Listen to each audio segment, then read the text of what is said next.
The idea for the book came from the stories and tales that revolved around the women in my family.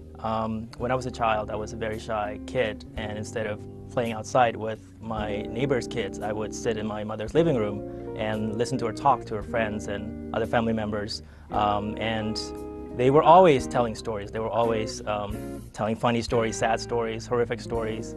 And because I was so quiet, I guess they forgot that I was there a lot of the times.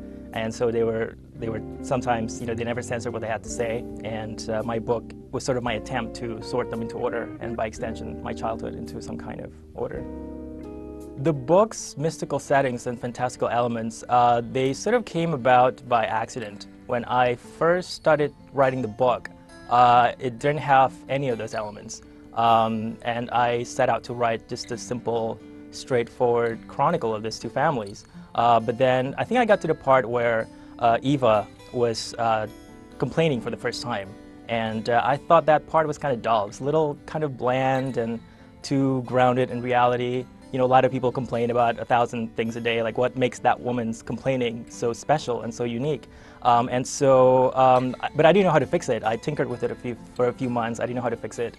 And then my dad was visiting me from Indonesia, and he told me a story about a friend of his who was often kept up at night by bees.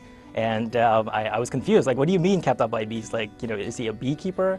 And my dad said, no, it's his wife who was keeping him up at nights because she was constantly complaining about everything under the sun and wouldn't let him sleep. And her complaining sounded exactly like bees. And that's when the idea hit me that that's what the book needed.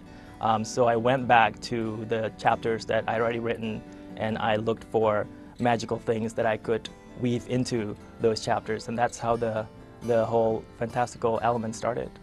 I hope readers, after reading the book, will be grateful for the families that they have, especially after reading about Eva. And I hope just for a few hours they'll be able to escape into a world away from their bills and their deadlines, their screaming kids, and they can lose themselves inside the Cave of Enchantment with Meridia, or stroll down Independence Plaza. And I hope it'll take them away from their trouble just for a few hours.